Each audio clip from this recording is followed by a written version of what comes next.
All right, Megan, thank you. Thanks for taking some time to chat. I've actually been really looking forward to this conversation. Do you want to introduce yourself and just say sort of what your expertise in this area is? Yeah, thank you for having me.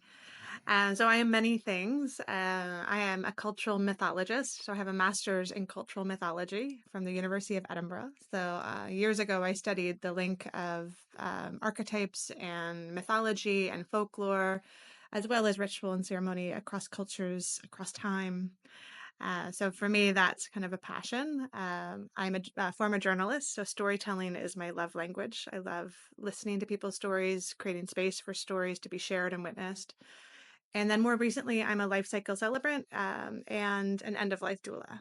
So all of those things kind of come together. And the way that I see my work now is I bring people together to have ceremonial moments around rites of passage across the life cycle from birth to death, and then how we walk with our grief and how we can bring it into more daily life and not kind of hide from it. Yeah, thank you.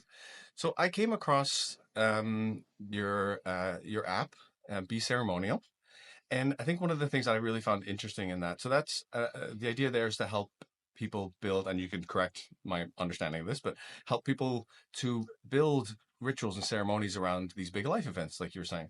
And I think one of the things that I noticed was there was a lot in there that I hadn't thought of because I initially thought of things like life, death, marriage, all those big ones, but there is so much more um, that can be sort of celebrated and marked in our lives. So, what role do sort of those ceremonies and rituals play in modern society, and how do you help with that? Yeah, so yes, I'm also the co-founder of Be Ceremonial with my husband, and we built that during the pandemic. We had two small Mm. kids at home, and over the last 10 years before that, I had learned so much about ritual and ceremony. I grew up without religion. I'm identify as a humanist. I grew up without strong connections to my cultural history and my lineage. So for most of my life, I thought that I didn't have access to ritual and ceremony. I thought that it was kind of behind a gated wall that I, didn't have access to, or if I did, I would be culturally appropriating, which I'm very mindful of. So when big things happened in my life, especially around grief and loss, I had recurrent miscarriages, and we lost Johan, my husband's father, to ALS. And those experiences really highlighted the fact that I desperately needed and wanted ceremony, but I didn't know where to start. I didn't know how to begin, how to do it in a way that was mindful and also personal and meaningful to me.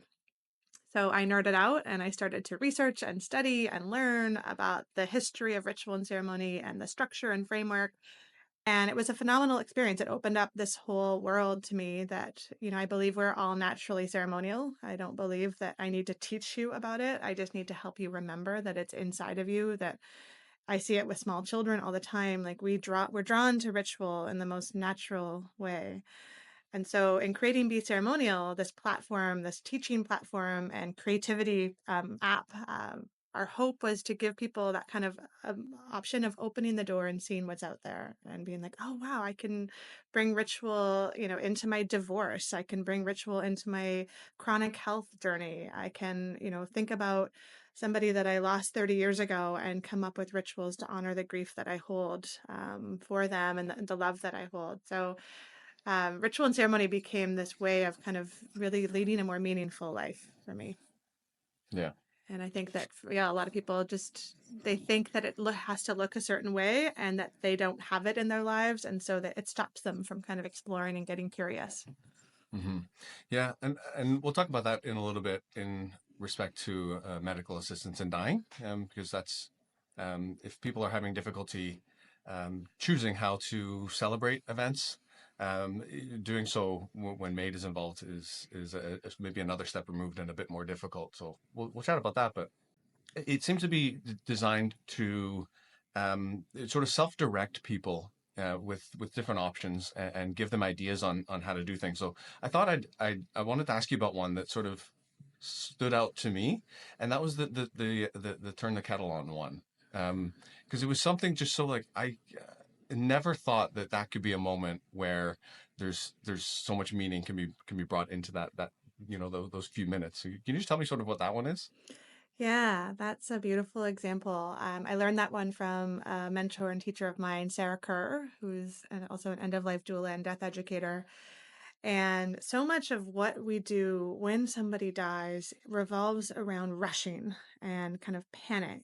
And I think there's a lot of reasons for that. If you look, the last 100 years or so, we've really been removed from death and dying. It's become medicalized. It goes, if somebody is sick, they go to the hospital or a care home and they likely die there. They don't die in our home. We don't Yeah. spend time with people in the final days and hours of their life the same way that we would have before. And we most definitely are not taught what to do when somebody dies in those hours and days following. So Hmm. usually the first thing that somebody does when somebody dies, if it's a planned and expected death, is they panic and they phone a funeral home or a bunch of funeral homes because they probably Hmm. don't have a relationship with one already, which is my Yeah. first piece of advice. Get to know your local funeral homes before you are in the situation of having to call them up. Hmm. Um, so the turn the kettle on ritual is really about taking a pause and a breath. So after someone has died, there is no urgency, there is no rush. It's already happened.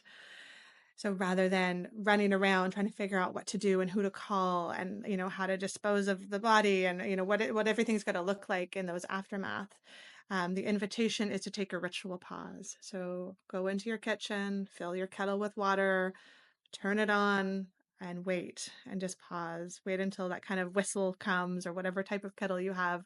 Pour yourself a cup of tea. Maybe choose a special teacup, that might connect you to the person who has just died. Maybe it's a special tea blend. You're turning this moment following a death into a ritual pause. And as you drink your tea, as you kind of sit and just be with the grief that is showing up with you. And I think if we can start to reclaim that moment following the death of someone as our own kind of journey, rather than outsourcing to somebody else who we think knows better. We know what to do. We just need to kind of have that invitation to slow things down and pause and be with the feelings that are rising up in us. Yeah. Thanks. Yeah.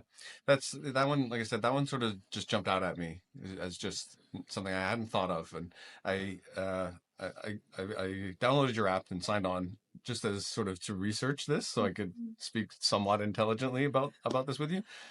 Not realizing like, oh, I actually should keep this because there's actually so many other things like the changing of the seasons and like Mhm. there was just so much in it that was useful. So so thank you for that.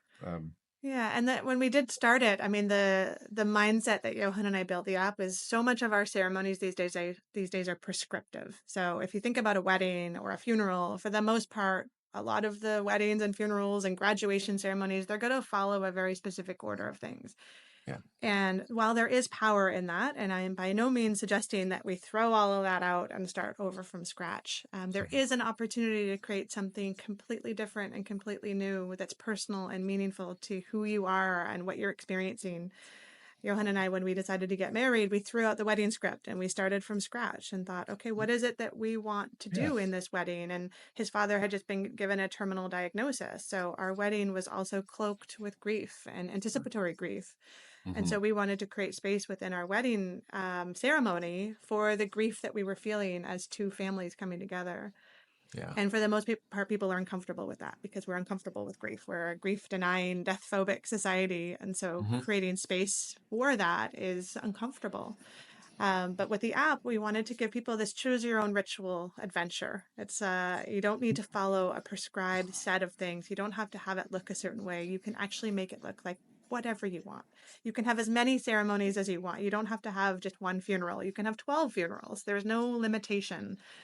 Somewhere along the line, I think we've been taught that it has to follow this prescribed order, and we've Hmm. lost touch with what it's actually meaningful for. Yeah. And now you say that it doesn't have to be some sort of prescribed order or common elements, but there's I imagine there are some common themes, common elements, common things that are meaningful to people. Could you describe any of those? Yeah. So in my nerding out about what makes a ceremony, what makes a ritual, the distinguishing elements that I use for language is I see a ritual as an intentional symbolic action that hopes to create meaning in our lives. So it's intentional. You don't just stumble into it. A lot of people think like, oh, every morning I wake up and I have my cup of coffee. That's my morning ritual. Well, that's your morning habit. That's your routine. That's not yet a ritual because you haven't intentionally stepped into that to make it meaningful, to make it symbolic. But if instead you wake up and have your morning coffee every day and you choose, a specific type of mug, or you pour your coffee and sit down in the same chair and reflect on what you want to have happen that day, or give yourself a little moment of pause, you can elevate that moment into a ritual.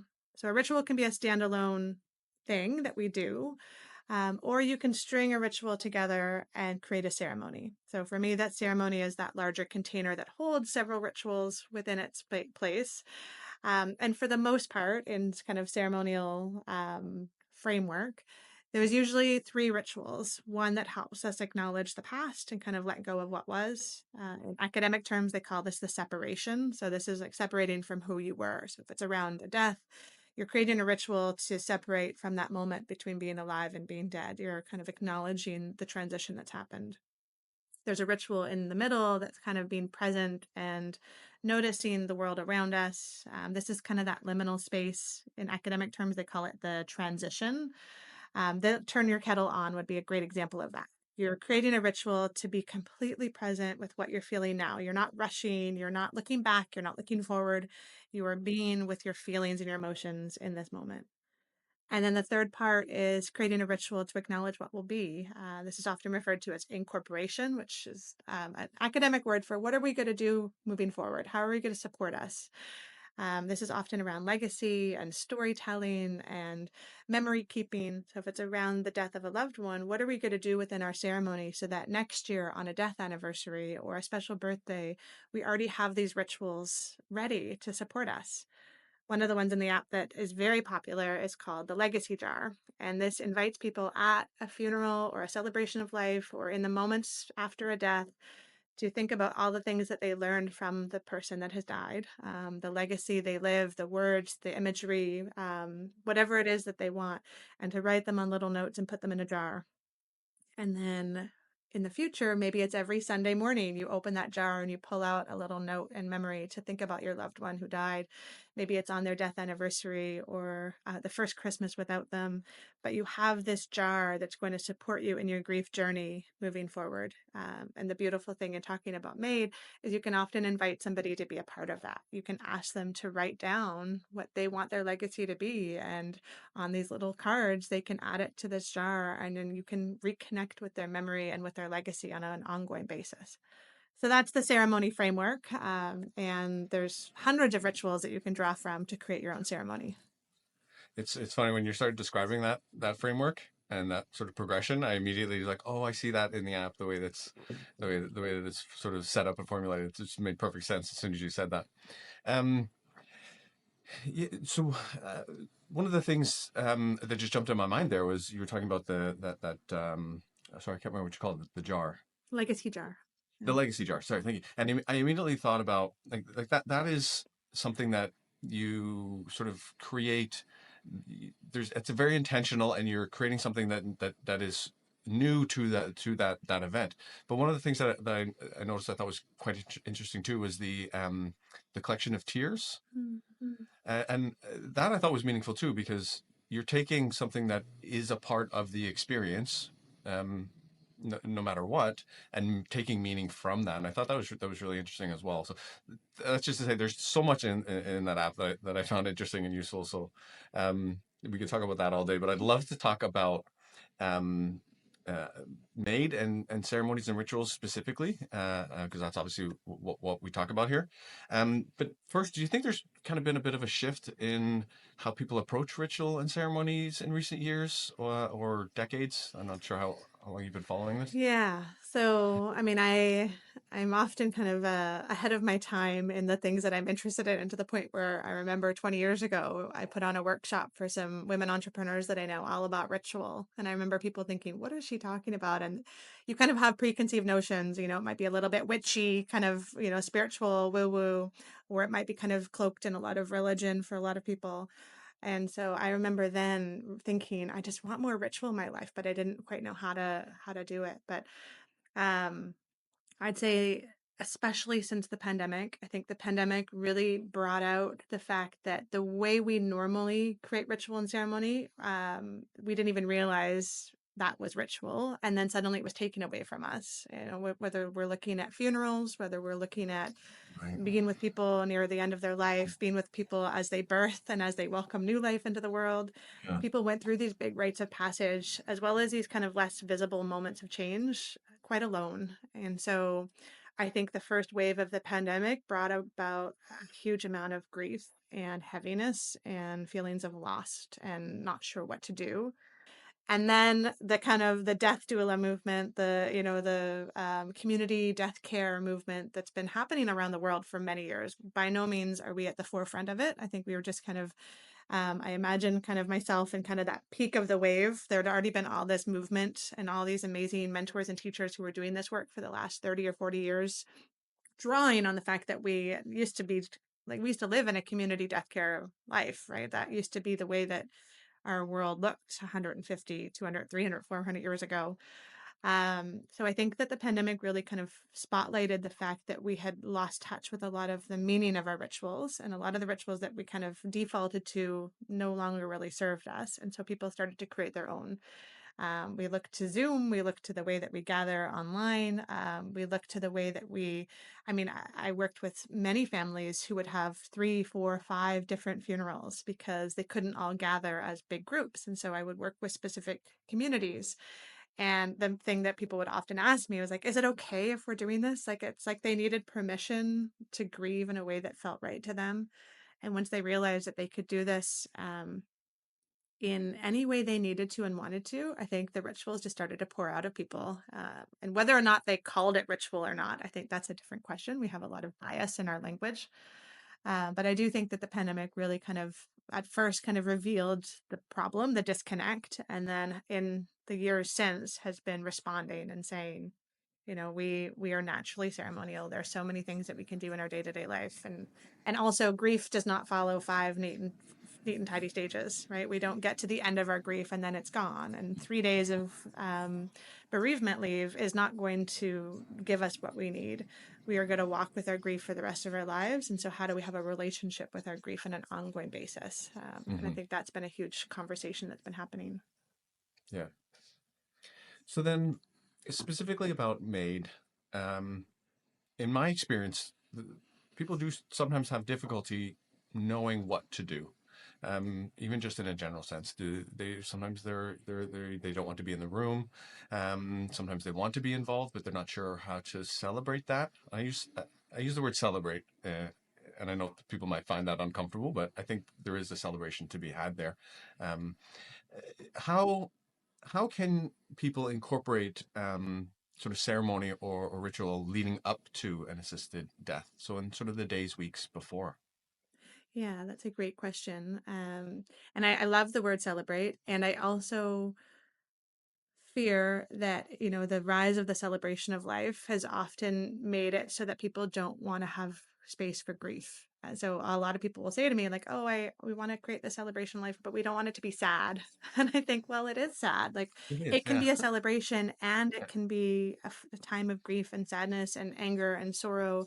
You don't have to choose. So there's Mhm. always room for that celebration, as well as the kind of the heavier, darker emotions that we don't always create space for.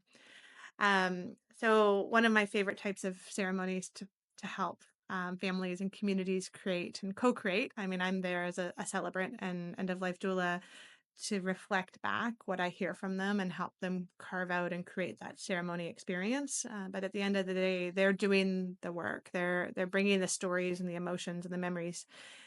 We create living funerals. So this is the space where somebody knows that they're going to die in the next few days or weeks or months. Sometimes people do it well before they're even given a terminal diagnosis, which is an interesting phenomenon. But the living funeral is a chance for the person who is dying to be present at their own funeral. And it is rising in popularity because when else do we get to hear all these amazing things about who we are, how we lived our life, the impact we had?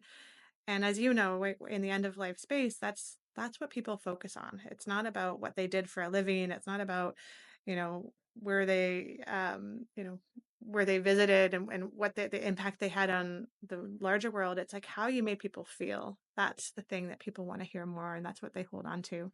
So the living funeral can look a million different ways. There is no one template. It can be a small family of five, creating a space to create that living funeral experience. It can be 200 people coming together. It can be several smaller living funerals.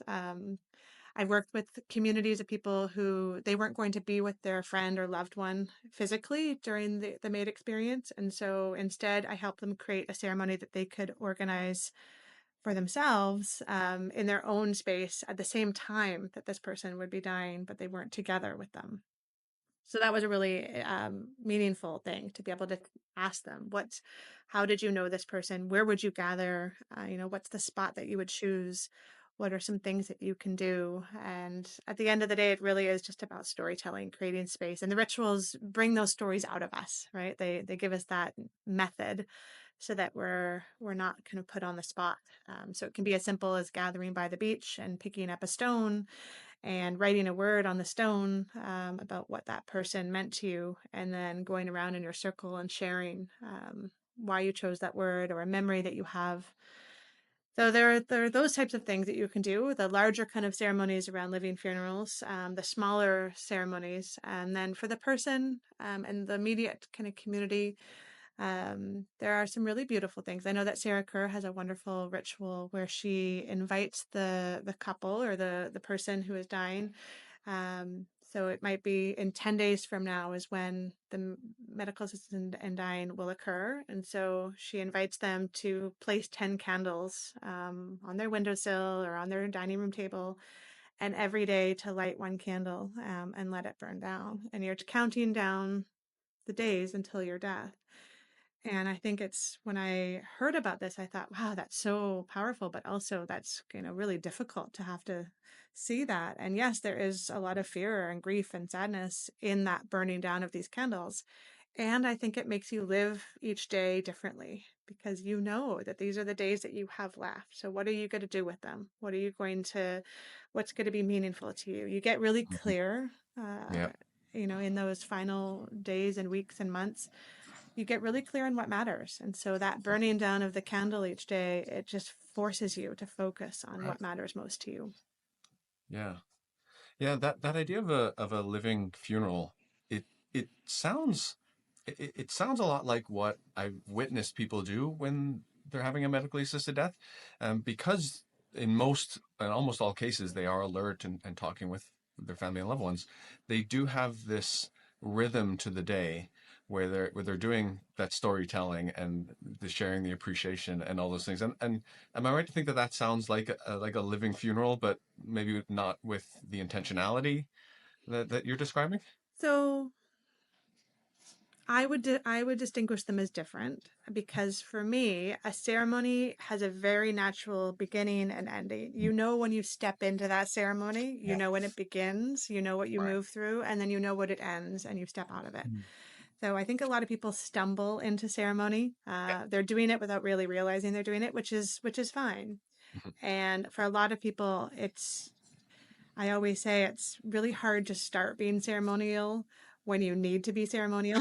Like it's like the Yeah. pressure is on and you actually Yeah. don't have the tools that, Hmm. and so part of the work that we're doing with the app is helping people build these ritual muscles so that you're Yep. thinking about ritual and ceremony on an ongoing basis so that Hmm. when something big and hard and wonderful and heavy and difficult happens, you already have these ritual tools at the ready. And you can say, okay, this is hard, and I have these three things. I can create the ceremony. I can lead this. I can guide other people through this. So that's often why I'm brought in because people in the midst of grief have a really hard time creating that container. And so I will intentionally come in, and it might just be with five people in their room. It might be renting out a golf club and having, 200 people. It can look a lot of different ways. But I think the nice thing for a lot of people is to have somebody that can help them hold that space so that they can be present with their own grief and not have to be the event planner and the celebrant and all the other things.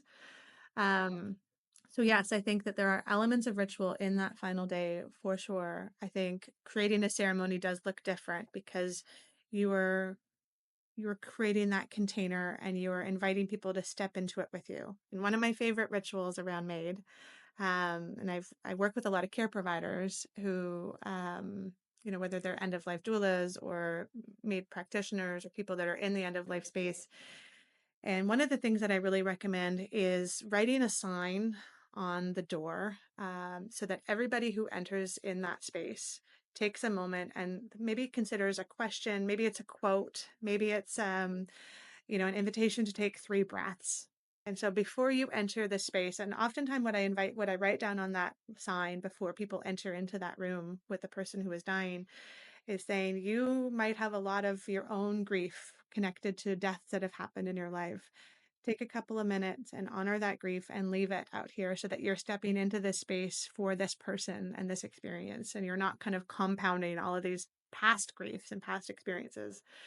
It might be the lyrics to a favorite song. And then as you come into the space, that song is playing and you reflect on those lyrics and what they mean. I know already with my parents what that song will be. We've had the conversation already about what songs they want played at their funeral, living funeral or otherwise. So I think the more we can talk to people ahead of time and say, like, maybe it's a special time of day. Maybe you want to have your ceremony at sunrise on the last day of your life. And what would that look like? And how do you invite people to step into that space and turn toward the sun? And even if you can't see it, it's a gray, rainy Vancouver day. We can all imagine that sunrise. And so bringing in our symbolic imagery, the elements, earth, fire, water, air, breath, as well as our sensory experience. So, what we smell, what we taste, what we hear, what we feel. So, there might be certain fabrics that the person loved. I've worked with a family, and their loved one was a knitter and a crafter. And so we had lots of fabric in that space because she loved the feel of fabric. And so there was just that invitation for people to hold different fabrics, things she'd made. People sat there and knitted themselves if they knew how. So we're finding rituals that speak to the person and how they live their lives rather than everybody doing the exact same ritual, no Yeah. matter who you are. That's my hope, is that we really personalize it. Yeah. This might be a bit off topic. I think one of the most common things that I see when someone's having an assisted death is sharing a glass of wine with everyone, including the person. What is it about that is there some symbolism to that? Just having a drink with friends. I think we understand that that's a meaningful thing in most people's lives, but I see people often turn to that Yeah. um, to celebrate those last moments with their loved ones. Yeah, I mean, it's that kind of that libation is a ritual, right? Where we take a drink, and I lived in West Africa for a year, and every time I would meet with my Ghanaian friends, before they would drink a beer or a glass of wine or even just a soda pop, they would pour a little bit into the earth in honor of their ancestors, and then take their own drink. And they did it routinely. It was kind of a habit, but there was also a very intentional ritual moment to it. You could see them just kind of taking a pause, pouring some in, looking at the earth, honoring the people that they lost, and then going into that drink. So there's that kind of universal symbolism that connects us to the libation and the pouring. Yeah. There's also the cheers and the toasts, like the Irish wakes, all these different types of funerals Mhm. where we bring in that celebratory, think about weddings and other types of ceremonies, right? We have the collective cheers and the toasts. Um, I also think that there's kind of a natural thing when we think about, I've supported families where they might have all had an apple crumble or an apple pie that the person loved, and they bring out this big apple pie and cut everybody a slice, and everybody has a couple moments where they're just enjoying that apple pie. And that transports us. It transports us back into the memories of our childhood, into times we've spent together. So these ritual items, whether it's a glass of wine or an apple pie or anything, the scent of lavender, it's going to invite us to travel back in time through our memories and our experiences. And that creates that sacredness, that specialness of that moment. Hmm. Yeah. A lot of um, what we do around death is solemn by nature. But I can tell you from experience, some of the funniest jokes I've heard are from people about to have an assisted death right before, and a lot of times it's inside jokes with family when everyone erupts in laughter. Is there any way to sort of bring some of that levity and joy to what is otherwise a difficult and sad situation? Yeah.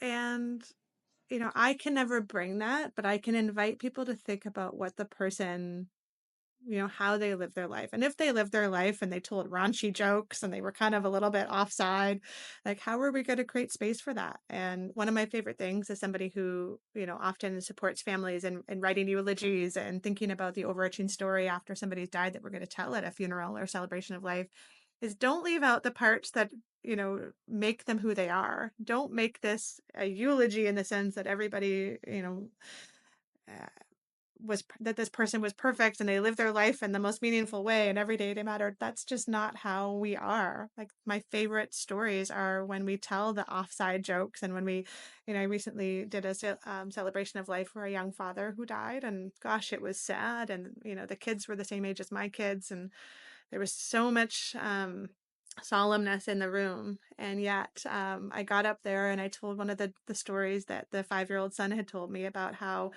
when he was a baby, his dad was holding him in that airplane mode where he was kind of his on his dad's legs, and he threw up and his into his Oh, dad's mouth. And the whole place erupted in laughter. And it was this story that this 5-year-old held on to about his dad, and how wonderful to bring that story in. And you yeah. could feel the tension being cut in the room because we felt something real. Hmm. We knew in that moment it wasn't about being perfect or living this life in a certain way that just makes us, sainthood wise, but it's what makes us us. And how do we bring rituals that, whether it's the telling those funny jokes at the end of life or getting people to do something silly. Again, it might not match everybody. So, some of the women that I've supported at end of life, like they still wanted their makeup done, their hair to be perfect. They were very like they wanted to have their last day the way that they lived every day. It was very important for them to have their beauty rituals honored, and for them to feel like they were going into this looking exactly how they felt for the last 50 years. So Yeah. Nice. Um, I was just sort of thinking there. A lot of times, what we see when someone is approved for MAiD is a bit of weight lifted off. We people lose so much control through a sickness journey, and sometimes MAiD gives them that sense of control back, and you see that sort of um, that release of some of that distress. How does the person being involved in building a ceremony help with that sort of the control over this huge moment in their life? yeah. And I've seen that too. I think that usually it's the person who is dying who has that relief, and it's the family around them and the community around them that are now realizing how real things are, and they hold a lot of the trepidation and fear. As an end of life doula in that role, I often have to really be mindful of who's bringing me into the fold. So it might be the the daughter who wants me there to support her father who's dying, and the father isn't quite sure what I'm there for and what I'm doing, and so I have to be really mindful of my role.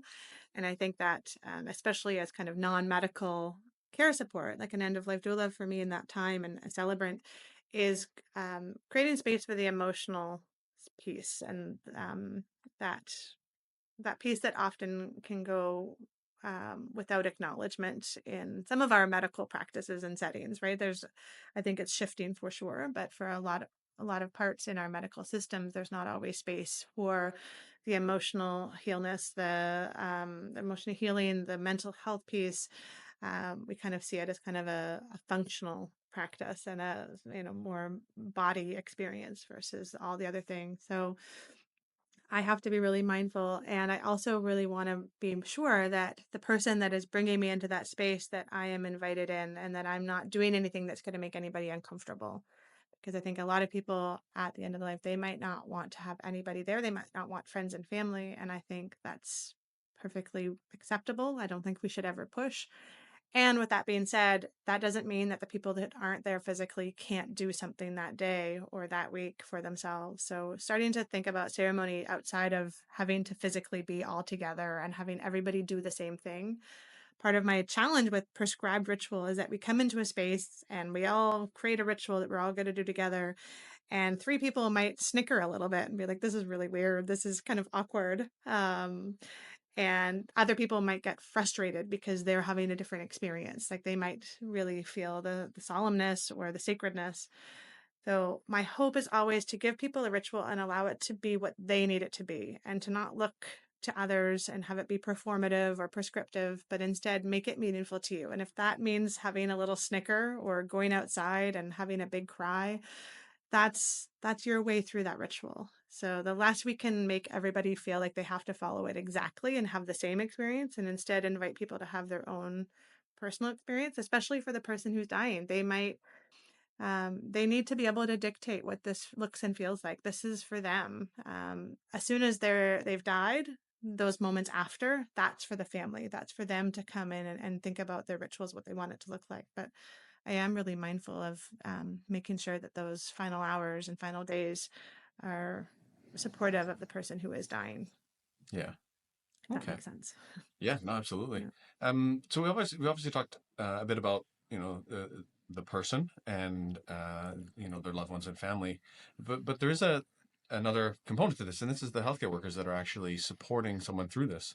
And I've seen many different approaches, and everyone seems to have a different rhythm to how they enter the room and approach the person, get in, the IV and giving the medication, and little rituals sort of surround that, whether that's taking a moment afterwards or collecting a song that the person really likes and listening to it after.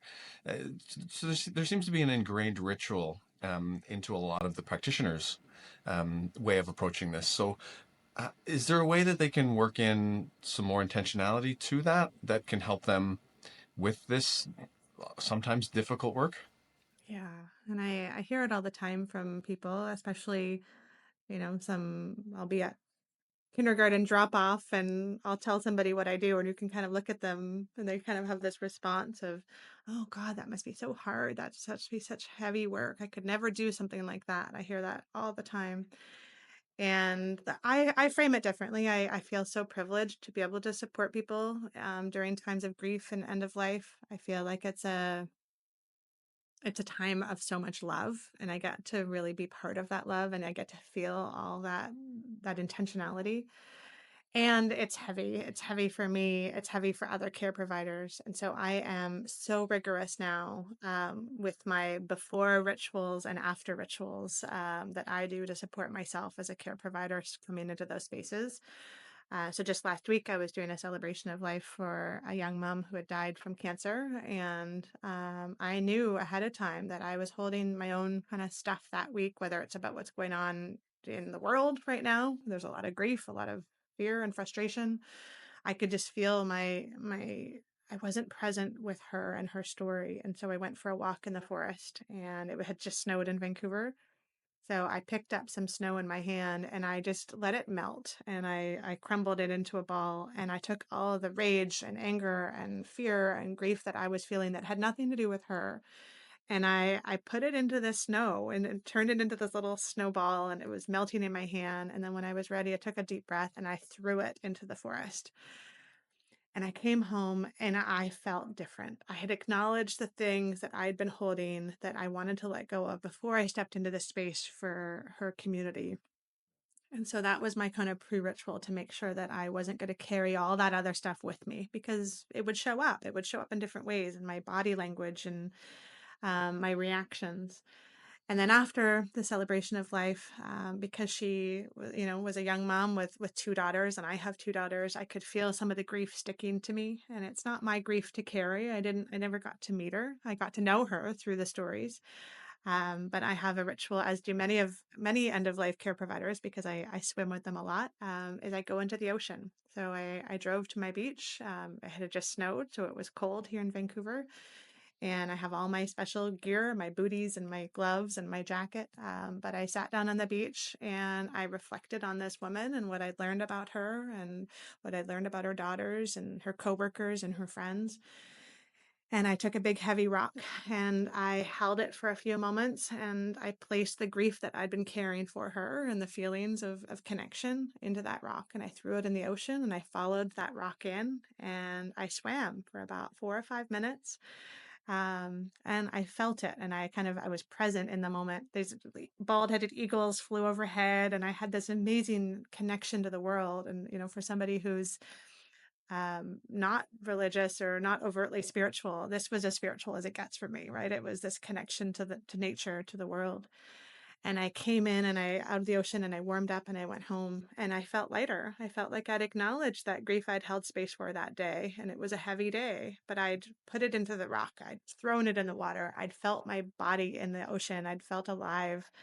That ritual about being present with what is, that was me in the cold water. You can't worry about what's to come or what's already happened in that moment. So for me, those rituals are so incredibly important. What I do before stepping into that grief space and what I do after. And a lot of the people that swim in my weekly swim group are end of life care providers because there's a few people that are MAiD administrators, and they come and they share, and they might not share specifics about the families, but they share what it means to them to be that person that's supporting somebody at the end of their life. And I think we have to have more community care spaces where we're not just telling people to do self-care, because for the most part that's impossible, especially if you're bogged down with your daily life. But if we can come together as a community of care and witness each other, hold space, and create our own little ceremonial moments for us to move the emotions through us. I think that's for me what ritual is doing. It's not solving them. It's not like when I threw that rock into the ocean, I don't have any grief anymore. That's not how it works. But it acknowledged it and it moved it through me so it doesn't get stuck. And I think a big part of our culture is we push our emotions down and we kind of bury them. And then 20 years later, they kind of all erupt and we don't really know what's what. So, Yeah. yeah. I'm Irish. I know nothing about that. Yeah. Yeah. So it sounds, just being mindful of your time. It sounds like we all know how to do this. We all incorporate this into our lives, and thinking about how I approach the care I'm giving. I'm doing these things, but there's maybe some intentionality and some thoughtfulness that can go into that can create a much more meaningful experience. Is that a kind of a good little overview Yeah. for someone that's not too well versed in this? Yeah, that's very well. And I often say we fall into routine, but we step into ritual. Right. So you might fall into a routine on the last day of somebody's life where you just have a regular day. And maybe that's the intention. Maybe they really want it to look like any other day. Hmm. Um, but you can step into ritual and say, okay, we are ritually going to make this day look like every other day. And how are we going to start it? And how are we going to end it? And I think that intentionality is what differentiates the things that we kind of stumble into versus the things that we say, yes, we are going to make this day meaningful. We're going to, say what we need to say or not. We're going to, play music. We're going to invite friends over. Or we're going to have this really quiet. There's so many things that we can do.